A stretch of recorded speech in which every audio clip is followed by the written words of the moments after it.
Afternoon all. I know this has been done on YouTube by a few people already. I feel like Cinderella. I need to go to the ball as well to video annotate this game. It's games like this which I realise you don't really need to ask people you know, what would they most collect. So I thought that would be a good feature on ChessGamesCom, but some games really stand out clearly for being absolutely brilliant. And this is one of those games, and it's just a vote of loads of people annotating the games, you know, worldwide, which, you know, makes the game very, very high profile.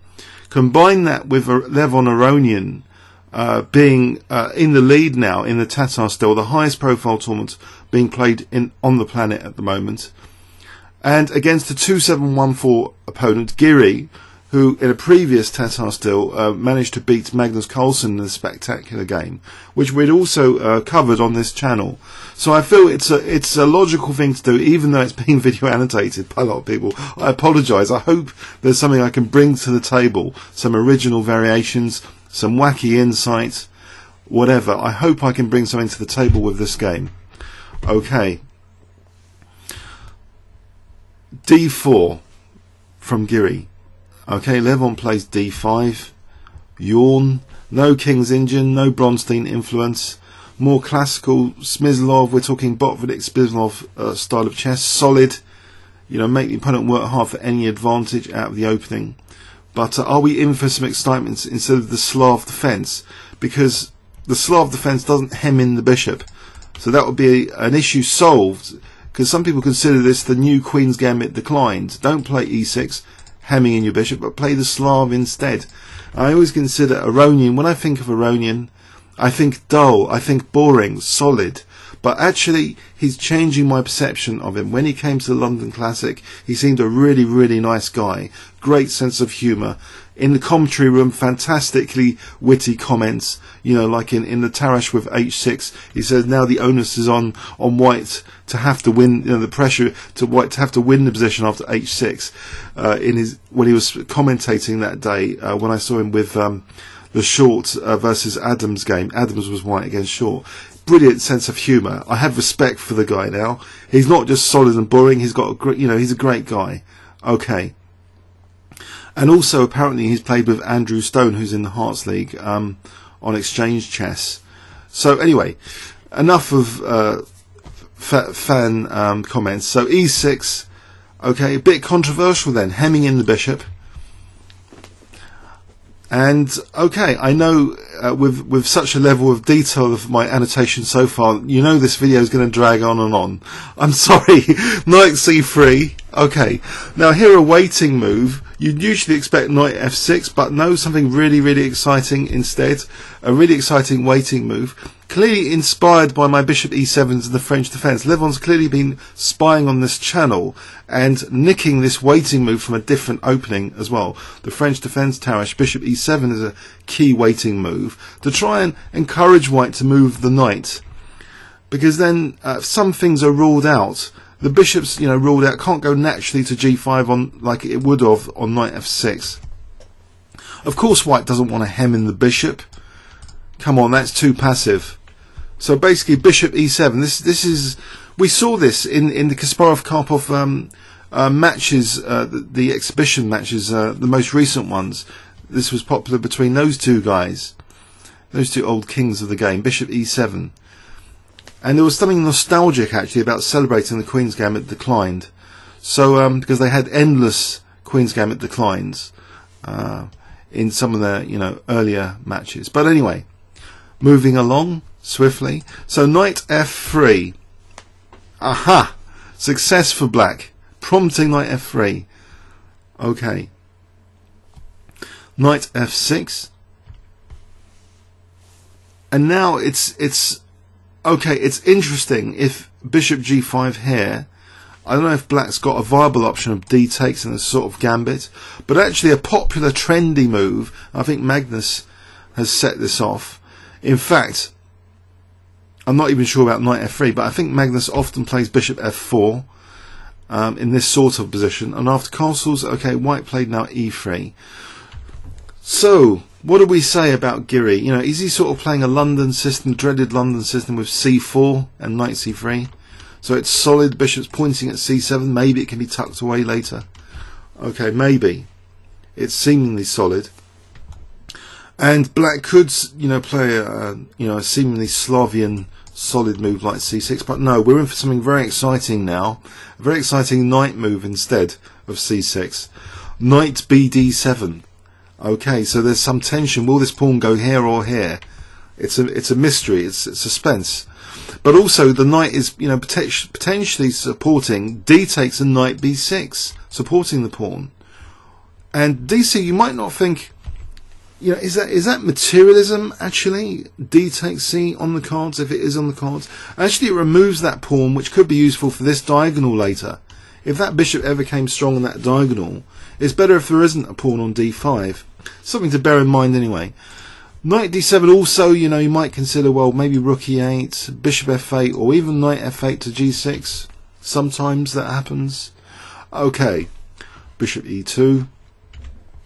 And now, seemingly, strange move, conceding the centre in some respect, reducing the central tension, but the bishop has moved, so why not laugh at that bishop, asking it to move again now, by playing d takes c4, waste the move, capturing the pawn on c4, dear bishop on e2. But no, Giri wasn't interested, he wasn't going to move his bishop twice here.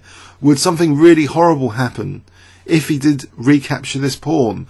And I think I can't answer this, it's beyond me. Why didn't he just play bishop takes c4 here? We're going to have to turn on engine to cheat. Okay, what does an engine say about bishop takes c4? It's the best move. It looks like a normal move, bishop takes c4. It's not just I mean, surely there's more to it than regaining the pawn. If you wanted to argue the case that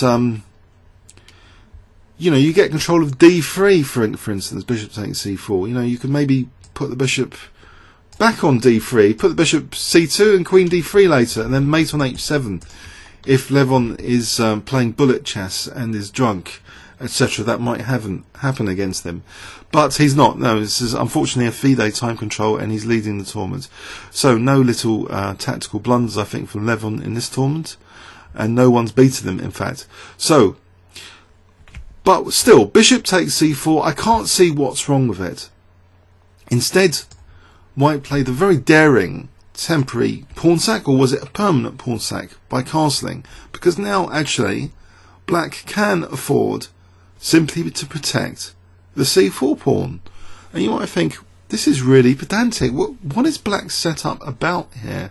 Now, isn't one problem with knight b6 the inability to play c5 later? Maybe this is White's point, that actually White can potentially crash through the centre one day with moves like this, and maybe d5, and laugh at this knight seemingly passive, protecting the pawn on c4 and hemming in this bishop from a natural diagonal, because of course b6 is more difficult to play with a knight standing there in front of the b pawn.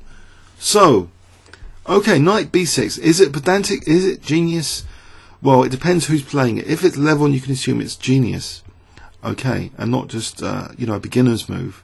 So, is White's play genius? Yes, you could also argue it's genius, especially if playing someone lower FIDE rated, it's more likely to win. White's plan.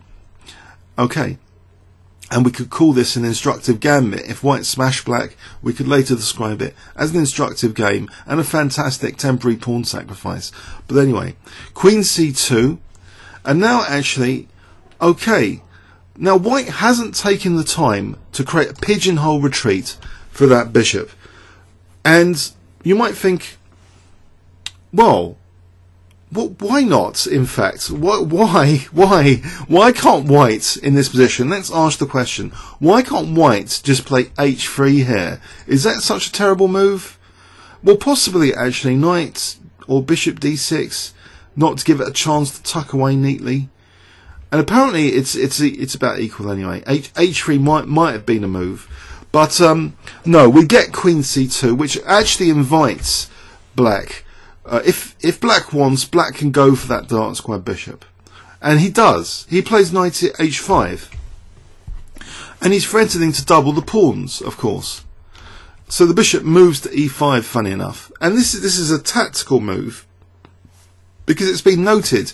This knight on the rim is dim, of course, as they say. It's also a subject of an exposure attack with a knight e5 or g5 to expose this knight, as it's a loose piece.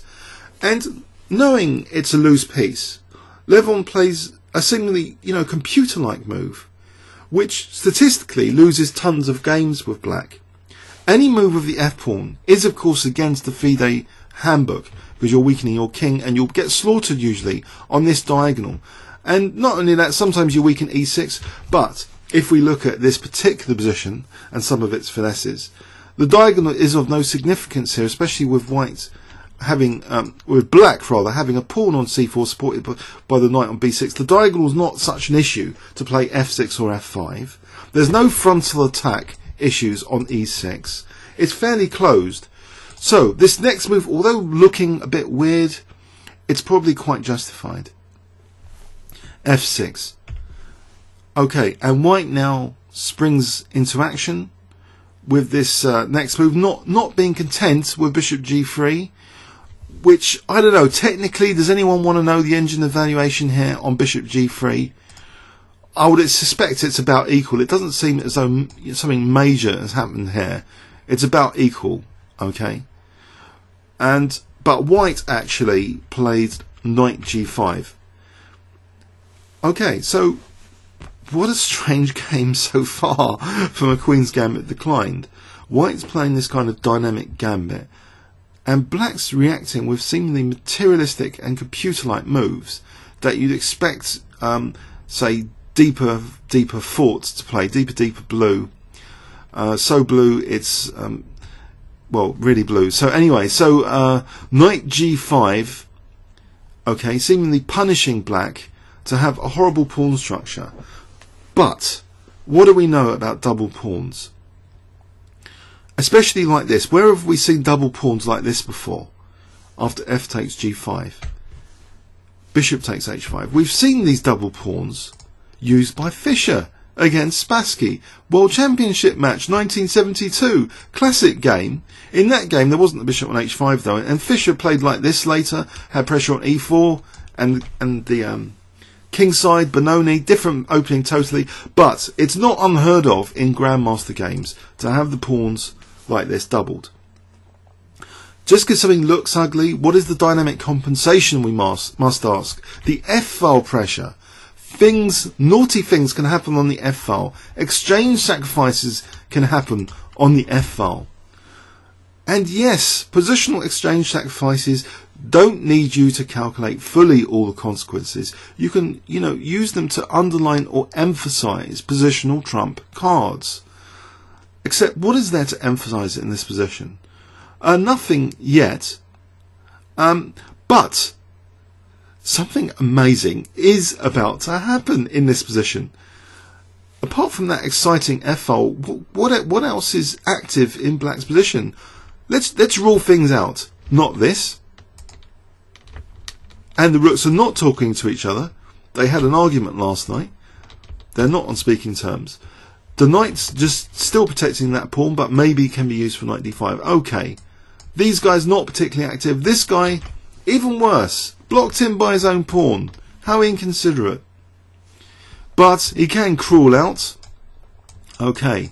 So this is probably the worst piece, because actually this bishop is doing something, at least, across these diagonals. This rook has now got that f-file, so that rook's kind of happy with the semi-open f-file. White's rooks haven't got the activity of the black rook. Okay, but they are talking to each other. Okay. So, black now plays the very, very exciting move, bishop d7, improving the worst piece. And it's often said, if you can't think of any plan at all, then look at your worst piece for inspiration. At least try and do something positive. So that's a standard kind of default plan. And of course defaults are very important, so if you want a default positional plan, look at the worst piece, try and improve it. Now here, okay, there's a slight weakness of the last move, isn't there? This b7 is a slight weakness of the last move, and maybe white doesn't want black to play bishop c6, and say, what if I put the bishop here and treble your pawns if you dare play bishop c6? So white's next move seems to be, fairly logical in this respect, to do two things. Stop bishop c6 and punish black for this bishop d7 with bishop f3. So what to do about b7? Okay, black really would be asking for it structurally, I think, with bishop c6. Now we can examine the pawn structure, and it does look a bit like grandma's t5 here, I think, because look, we would have treble pawns, isolated pawn, double pawns. It's not too pretty. And I don't know, but I don't know. Could you argue b file? Maybe pressure. But clearly, I don't know about this bishop c6. What Levon played was the first surprise of the game, the first surprising move, which I've given you a clue. But let's just check alternatives here and what the engine indicates. No, I've just spoiled the 10 move second quiz. I hope you didn't see that. No, okay. Let's do a 10-second move quiz. I probably spoiled it in two major ways already. What did Levon play here? If I give you 10 seconds starting from now, what would you positional gurus and tactical gurus out there on this YouTube channel play here starting from now?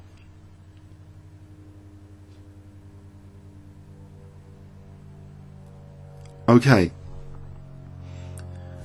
It's an exchange sack. Rook takes f3. Okay. We get these kind of exchange sacks on semi-open files, sometimes to undermine central control.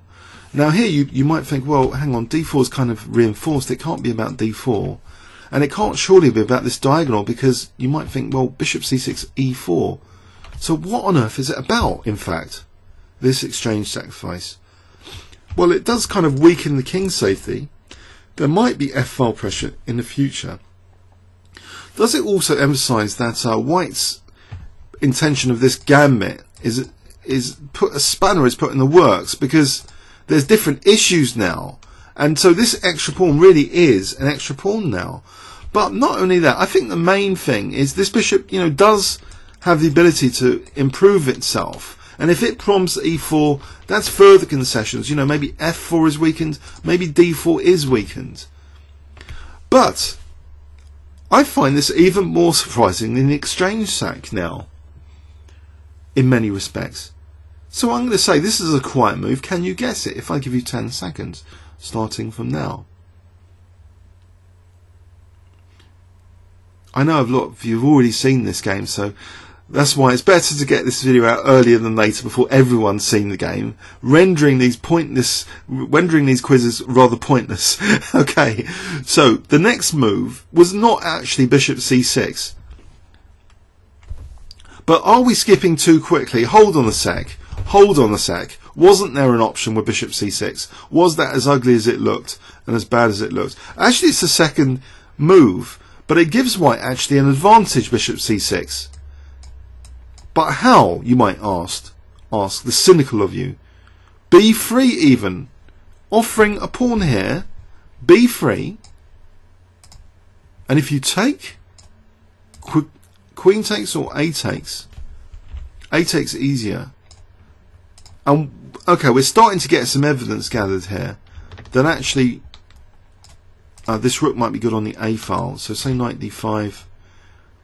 There's some evidence anyway that White has ample compensation here. Even though 2 pawns down, 3, 4, 5, 6. Sorry, 1 pawn down, 3, 4, 5, 6, 7. It's clear White's got compensation. White's got the advantage actually, according to the used to be materialistic engines, but White's preferred here. But Levon's move is stronger actually. It's actually Houdini approved, this exchange sack. So it wasn't that there's substance to it. There's substance to rook takes f3, and apparently it's about equal initially on depth 18. About equal here, this exchange sack idea. So g takes f3, and now this bishop d6. Pardon me, I spoilt the 10-second move quiz. Okay, so it wasn't the immediate bishop c6. Sorry about that. Okay, let's regroup. Let's calm down. This game's just too exciting. I'm just getting too excited by it. Already an exchange sack at move 15. So, and bishop d6, not the immediate bishop c6. So what would have happened if bishop c6? Would e4 really have been the antidote? That's my question. In fact, bishop c6 is given as one of the stronger moves here. Now, if e4, then bishop d6 maybe, or bishop f6. Bishop d6, bishop f6, either. With about equality, apparently. So this bishop d6 is also interesting. Okay, let's go back to the game. So bishop c6 wasn't such a bad move, it seems, but now queen e4 was played, seemingly wanting to give black bishop c6 with tempo. And from the analysis I glimmered there, actually, this wasn't a recommended move. It was like knight e4. Why would white want to play bishop e4? Sorry, queen e4 here. Queen e4 is actually apparently one of the stronger moves. Biting my words. Okay, there's clearly a tactical reason for queen e4 to shift over here, to harass this pawn, to protect the king maybe, and maybe, you know, to launch a ferocious g-file attack later. So clearly a lot of points behind queen e4. Okay, okay. So queen e4, so not minding bishop c6. Queen g4, so shifted on to that g pawn. So is Levon in trouble? He's just lost the exchange, and also e6 is under fire. He protects e6 for a moment, and now white takes on d6. Now, is this a good idea? It is kind of healing black's pawn structure from being isolated a pawn there. We're getting the pawn chain back together. The guys are coming together. Reunion. Now, why bishop takes d6? I don't know. I didn't like that move personally. I'm not a 2700 FIDE clearly, but you know, let's look at our 3200 engine here. It likes bishop d6 as well. Why bishop d6? Why indeed? Knight e4 is a follow-up. Rook ac1 is a follow-up. Apparently bishop d6 is one of the stronger moves to give white a small advantage at this certain depth. So bishop g3, can we give an example of anything else? Rook f8, knight e4, h6, it still would be about equal apparently, this position. Okay, but structurally we can observe the healing of black's pawn structure after bishop d6. So c takes d, knight e4, hitting g5, that's protected now. And now hitting d6 with queen g3. So does black really want to take here? Probably not. If he does, you know, takes another pawn in the centre and then maybe f4 later, or, you know, it'll be nice central control anyway. So actually black decided to block his own bishop now with d5. He's really got this extra pawn for the exchange, so we can say now he's got a pawn for the exchange. White's Gambit conception is a distant memory. You might think knight c5 here, is that poking into black's position with any use? Knight c5 in the game, knight c3 was played, but let's check this out. Knight c5 is actually one of the stronger moves. Okay, about equal apparently. And after knight c3, is that worse then? No, about equal. Tiny, microscopically tiny, not really a human advantage to talk about there. Okay, but knight c5 is kind of an alternative, it seems. But knight c3 was played. Rook f8. Okay, black's feeling some pressure here, not just on this semi-open f file, but also this queen b4 is another useful idea, perhaps behind d5. Hemmed in this bishop, but liberated the queen. Now this access to b4 is interesting. I'll tell you why I find it interesting. The queen's kind of committed on g3. It's not really supported by these guys for any kingside campaign. So this queen is freer. Aronian's queen is freer. No, it's freer. I don't care if I say it freer or freer. Anyway, so the black queen is a bit freer here to fly around the board, either to go to f6 or to go to b4. You know, that's useful. Difference in queen quality. So knight e2 was played now. What on earth is that knight doing with knight e2? Is there anything constructive White can do here? In fact, it seems difficult to play for White in this position. Black has the dynamism, and that often actually seems to be the case with the higher rated player, that they might be a little bit technically material down, but they often have an easier to play position in human to human chess. So I would say Black's position is a little bit easier. In fact, probably White is experiencing a slide downhill from this position. Knight e2 doesn't convince me as an aggressive move, and it slides a little bit downhill. We can see microscopically it's going a little bit downhill if it was a computer versus computer game. I think White's position as a human versus human game, it's more difficult to play. So the rook quality is also nice. The bishop's hemmed in though. The knight and bishop seem to be coordinating for doing something on the queen side. The knight can be rerouted easily, and then maybe e5 because the bishop's supporting d5. So knight e2. Now this next move, rook f5, as though, you know, there's battery intentions with queen f8. Or e5 maybe. Okay. King g2 was played. Actually now knight d7 as well. There's multiple things. e5, also maybe knight f6 to h4. Knight f8 to g6 to h4. There's a few ideas implied by that. And Aronian chooses this plan. After rook h1, it looks as though h4 is on the cards. Even if it means undoubling sometimes opponents' pawns, if you can create more exploitable weaknesses, then sometimes the act of undoubling is actually in your favour. But Aronian is keen to restrain White from being tempted to play h4. And given one more move, h4 will be unplayable here after knight f8 if Black did continue with knight g6. So h4 is played here while White has a chance to potentially undouble, but you know, he can get targets, maybe he can get his rooks into action. You know, if it takes, you know, the rooks can come in. Okay, but knight g6, just leaving the pawns to be doubled still if White wants to no, pardon me. Hg wouldn't be the best move in the world here. This wouldn't be a grandmaster move. Rook takes g5. Yes. No. Yeah. So not that, but actually f4. Clearly f4. So what on earth is f4? Why is White offering a pawn with knight takes h4 check? Wasn't there anything better here? Clearly not hg, but what about h5? Probably knight h4 check. So is White's plan with h4 faulty here? What is White's best plan here? I thought it was a difficult position, and this knight maneuver has just basically taken White up the mountain of advantage.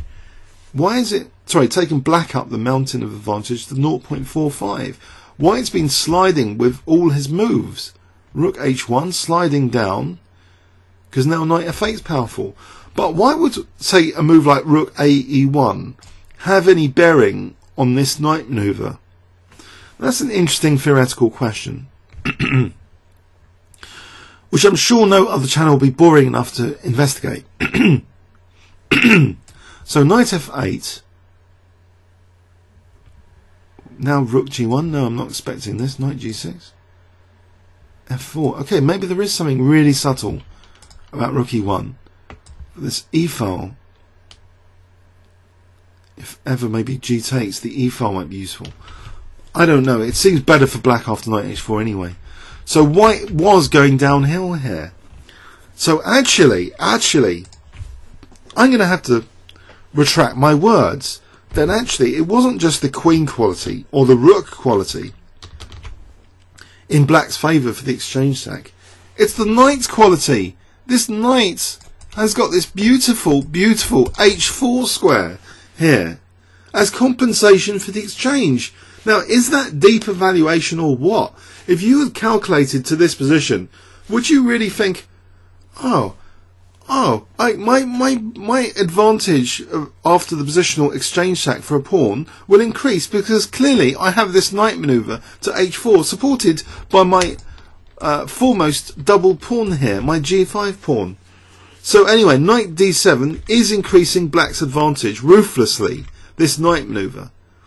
Black has the advantage. f4, losing another pawn, and as we know from Petrosian games, 2 pawns can become 3 and then 4 and then it's all over. So king f1, it's 2 pawns for the exchange, and now, as I mentioned, the queen is free to fly to b4, there's nothing stopping that, putting pressure on white's position, kind of horrible stuff. All this access points and this queen stuck over here on g3. Rooks are not talking to each other anymore, they had an argument.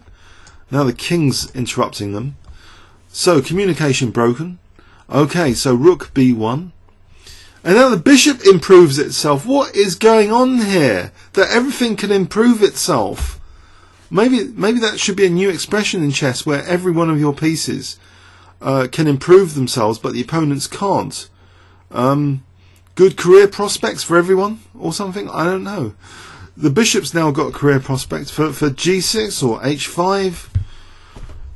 The queen's doing good stuff over here. The rook's doing good stuff, supporting g5. e4's really ruled out. Where's white's coordination? White's coordination has fallen to bits in this position. Anyway, plays knight c3. Queen e7. Okay. You might think, what? What was the point of that? Queen b4 and then back to e7. Did Aronian just change his mind? The new circumstance here might dictate something interesting going on, but I can't fathom what it is. What if we test this by going back to knight e2? What is this queen e7? Bishop h5 now, and it's slightly different. Okay. Not sure. It's just that black's improving the pieces generally. I think that's the main thing. There's no clear tactical thing, but everything's got career prospects. Anyway, b4 from white. Not the most amazingly aggressive move in the world, giving black a clear pass pawn now, with nothing in the way potentially. Okay, rook f8. Where's the rook going? We do see a point though. We do see a point of queen e7. It did support g5 now for that rook not to have to be responsible for caring about the g5 pawn. But where is the rook going? Is it going back to the queen side? It's got something more interesting to do than stand around on this f file. So bishop g6, improving the minor pieces considerably to the absolute maximum. It's amazing. These double pawns have worked wonders. Just like in the classic Fischer-Spassky match of 1972, with Fischer using the double pawns and displaying a climbing situation where his piece quality was going up and up. So here, king e1. Not only are the rooks disconnected, but the king's also making a run for it now. So bishop d3. Oh dear. Disconnections. Communication being splat now with this bishop cutting across the white position. This queen still kind of locked into the king side, not doing much, not supported. Everything's kind of in disarray. That's a nice word to use here. Disarray in the white position. So white plays f takes g5. I know black can do lots of things here, I guess, but he throws in the check, and now he takes on g5. Not worried about this. This h file. Actually, the queen can't go to h2, but I guess it could go there, but it wouldn't be that harmful because, well, the bishop's covering h7 for a start. In fact, sorry, I shouldn't laugh at queen h3. That was the move actually played. The queen h3. Okay, it wasn't that dangerous anyway, because look, the queen can just do this. Queen f6. So if there's the check, then king f7. Not big deal. These guys are not contributing to the attack. You can use the mathematics of attacks now. The number of attacking pieces versus the number of defensive pieces. In fact, the number of defensive pieces, 1, 2, 3. And if black wants to use the knight for defense, he can defend as well with the knight. So anyway, king c1. Bishop g6 was played. And you might wonder, bishop g6. Bishop g6. Why bishop g6? Why this retraction move? It's a good question. Maybe if the queen did decide to move or do a cheeky check, then queen f5 would be invading. Difficult to explain move, bishop g6. Is it top Houdini move as well? So we might try and work deductively to work out why bishop g6 is a good move. Yes. Okay, it's clear Aronian is in tune with Houdini. Okay. Bishop g6, one of the strongest moves. Also the mysterious move, even more mysterious though, if Aronian wanted to be super mysterious, putting the rook behind a blocked pawn with rook d8. I don't know, is that... no idea. What is that about as well? Rook d8. So there's two mysteries here. So bishop g6, what's the idea? b5, say... Queen e7... check, queen h3, knight h4. I can't deduce it. I cannot deduce bishop g6 at the moment. If you've got any points about bishop g6, it's I don't know. But also this mystery rook d8 as well, this engine move. What is that about? Can we try and deduce anything here? Which is even more of a black box. e5. Okay, that's got some logic. That it supports d5 to be able to play e5. But bishop g6 is mysterious as well. Okay. I guess we can look at the check. What happens on the check? Nothing much. And now we can go back to this other mysterious move for e5 if we want. So, okay, a4 was played. And now, actually, the mysterious moves comes up in the main line of the game now, rook d8. So clearly, supporting d5 is important here for this e5, which reduces this kind of backward pawn, but it's not on a clear file. This pawn's in the way, so it's not a problem at the moment. But the act of liberation will offer black, well, d4 can't be held actually. This is a simple fact. What's holding together White's centre? Just this pawn on e3. So this knight's exerting pressure, this queen's exerting pressure. These guys have come together for central pressure, actually. Okay, so clearly d4 needs to be reinforced, overprotected. It's not an ideal overprotection point from an Nxgrian perspective. Usually it's e5, which is the more aggressive overprotection point. But White's kind of passive. Beggars can't be choosers, knight e2. He's got to reinforce d4 in preparation for this e5. And now he reinforces d4 again, really, with queen g4. You know, laterally. So, is Levon discouraged he can't play e takes d4 because apparently White's holding it? No, he plays it anyway. E takes d4. He's tearing open the e file. That's another thing about this. Not just weakening d4. The e file is collapsing. So rook e8. Oh dear. The king all of a sudden is looking like it's facing icy winds, as Bronstein would say in some of his attacking annotations. Icy winds are coming now. Even though the king's run away to the queen's side, this bishop pointing across the diagonal, this knight poking into squares as well as the central square. This queen, if it's allowed to run rampant, could come in. Could also shift over here maybe. It's beautiful position already for black. White is on tenterhooks here. Rook's disconnected, disarray generally, weak d4 pawn, pass pawn here. I could go on and on. We could make a huge list of black's advantages in this position. So anyway, White plays queen d7 attacking the rook. But it's not actually an attack on the rook because actually the bishop is actually doing something. So maybe that's a reason for the retreat, to support the rook.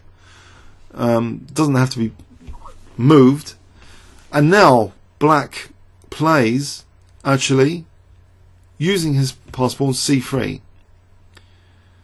Oh dear, this looks like a sick move. He doesn't want to play knight c3 and lose a centre pawn. He doesn't want to even take this pawn with check because bishop f7, then he loses the rook. So he moves the rook to a2. Oh dear. 27-14, and you have a position like this. Oh dear. this shows the brutality of chess. If you get to that level in a parallel life of being over 2700 FIDE, you can still be absolutely smashed. And now comes an absolute crusher of a move, which will give this game a kind of immortality status for Levon's best ever games of chess. Okay, I'll have to give you a full 20 seconds here. You might want to stop the video. Try and see if you can find this next move. Okay, 20 seconds. Starting from now, can you guess Levon Aronian's next move?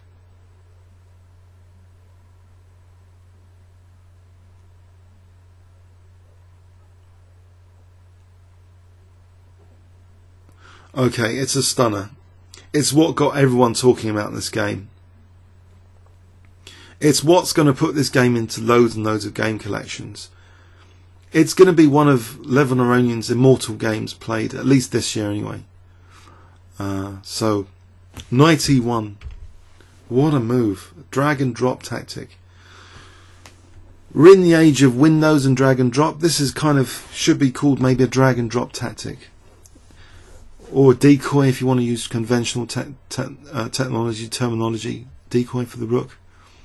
Putting the rook on a specific location to be vulnerable there. It's not as though the rook was guarding any key squares of interest there. It's actually because the rook, we want to drag and drop the rook on E1. Drag and drop tactic. Here, I'm saying it. Drag and drop, not decoy.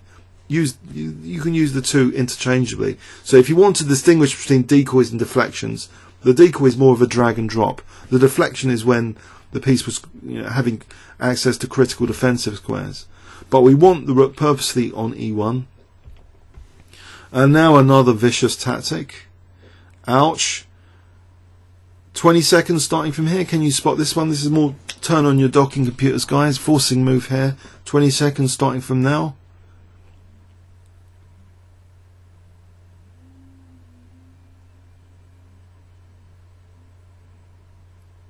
Okay, forcing moves, should be able to find it. Queen F4 check. The genius was in all the manoeuvres before, not in this stuff, in my point of view. This knight and bishop manoeuvres from the queen side to being rampant on the king side was the genius of this game. You know, seeing the climb of evaluation, how it become favourable, how white can do nothing to improve his position. Sometimes, you know, this exchange sacrifice concept is something we all need to embrace in our games. This is another classic example of the positional exchange sacrifice. If we were going to tag this game, how, you know, black just was able to improve all his pieces and leading to spectacular combinatory blows. So King D1 was played because clearly if knight takes F4, rook takes E1, and that rook, the pawn and the bishop are coordinating for this to be checkmate. So not too many options. King D1. Now the final crushing move. Powerful centralizing move. Bit of a clue there. 10 seconds starting from now to find this one, as I've given a clue.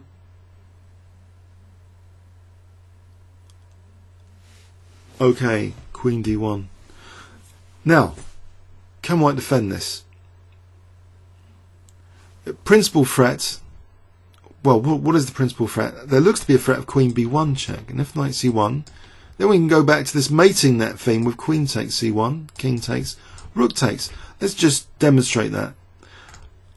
Let's give white a few defences which might be irrelevant to start off with. Instead of Queen E8 or Queen D5, as the engine realises doom is on the cards.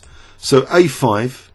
So either Queen D3, actually that's even quicker, because that forces actually, in this position, Rook D2, even simpler.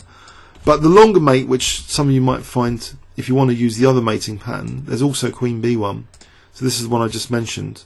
Knight C1. So you've got a mating 2 here with either C2, or if you want to sacrifice your queen, let's get into a queen sacrifice game collection. Queen takes C1, and you can sacrifice your queen. Okay, so that's mate there for just mating with rook, bishop and pawn if you want. So after this queen e4, it's pretty vicious stuff. Queen d4 and queen b1, principal threats. The rook is defending c2, but we don't need to examine queen e8. We can extend the available options, see if there's anything. No, the engine's refusing to look at this position and give me any other candidate moves actually. Oh well, I'll turn you off. If knight g1, queen takes e1 is pretty good, that's mate. Rook c2, you just take it. Clearly it's not worth mentioning that. So queen e4, it's all over, curtains. Wow, this is a juicy positional exchange sacrifice game. The beauty of the positional exchange sacrifice, how it can just climb up like climbing a mountain, ruthlessly improving pieces, the knight and bishop. We also have the classic, you know, double pawns being shown, the dynamicness of double pawns as well.